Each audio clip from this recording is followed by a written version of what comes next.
A new study from medical researchers at UCLA and Stanford Universities finds the chances of contracting or dying from COVID-19 are much lower than previously thought. One America's Pearson Sharp explains.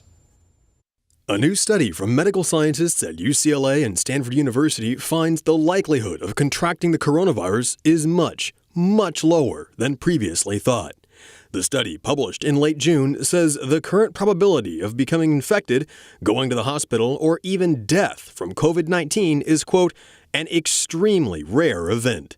The study goes on to say that people are vastly overestimating their chances of getting sick and going to the hospital, especially here in the U.S. As part of the study, doctors reviewed public cases of infection in 100 of the largest counties across the nation. They found that an average person in an average county has a 1 in 3,836 chance of getting infected with the coronavirus, and that's without wearing a mask or doing any social distancing.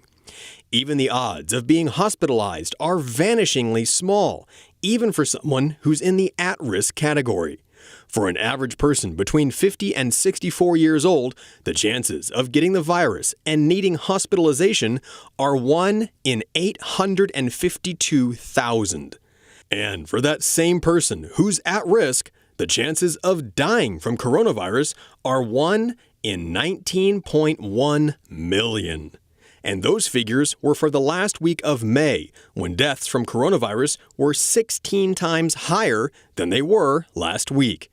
Doctors say they were shocked to find out how low the risk of coronavirus really was. It's worth mentioning that compared to the risk of dying from coronavirus, which again is 1 in 19 million, the risk from dying in a car crash is 1 in 114.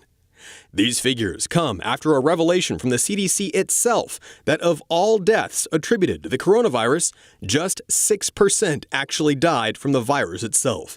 The other 94% had severe underlying medical conditions. Combined with this latest data, the case for keeping the country locked down falls apart and reveals the risk to the American public appears much lower than so-called experts like Dr. Anthony Fauci had claimed. Pearson Sharp, One American News. Want to see more videos like this? Click on the link below and subscribe to One American News on YouTube. And call your cable provider and kindly demand that One American News is added to your lineup. Call and subscribe today.